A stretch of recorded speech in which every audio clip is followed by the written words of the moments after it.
Now, the IGR that we've released today gives us a sense of the context in which that future will play out. As some in this room have already spent hours engaging with it, others are perhaps coming to it for the first time. And what you have seen, or what you will see in the pages of the report, is a country where people will live longer and healthier lives, where real incomes are 50% higher, with the economy more than double today's size. But as our population ages, this will create some challenges as well. Challenges to our budget and challenges to growth. And as we age, there will be a smaller share of working age people, putting pressure on our tax base at the same time as we face growing spending pressures from the NDIS, aged care, health, defence and debt interest costs, which could keep us in deficit and put debt back on the rise. Now, our early efforts to repair the budget mean that the outlook is better, though, when compared to 2021, putting us in a stronger position to sustain essential services. Our economy will expand substantially, as I've just outlined, but our productivity challenge, which we've reflected in the adoption of a more realistic productivity assumption, means that overall real GDP projections are down from the report released a couple of years ago.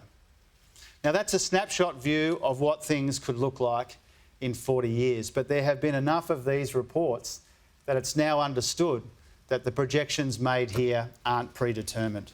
There's a level of confidence, but not certainty, about how the coming decades play out for us. But the most important thing about this IGR isn't the overall predictions about where we might land, as informative and illustrative and interesting as they are. It's the choices that it sets out for us. Now, this matters most when it comes to handling the biggest shifts that will determine the shape of our future. And here we need to recognise the difference between managing and maximising. Managing is working through change, smoothing the sharp edges and softening the blow. Maximising is making the most of change, owning it and driving it and shaping it in the best interests of our people. And so we approach this as maximisers and not just as managers.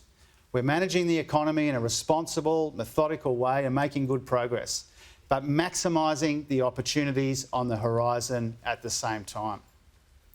Now, each of us in the Albanese government probably recognises, describes and defines this in different ways. But for me, I think it really comes down to this.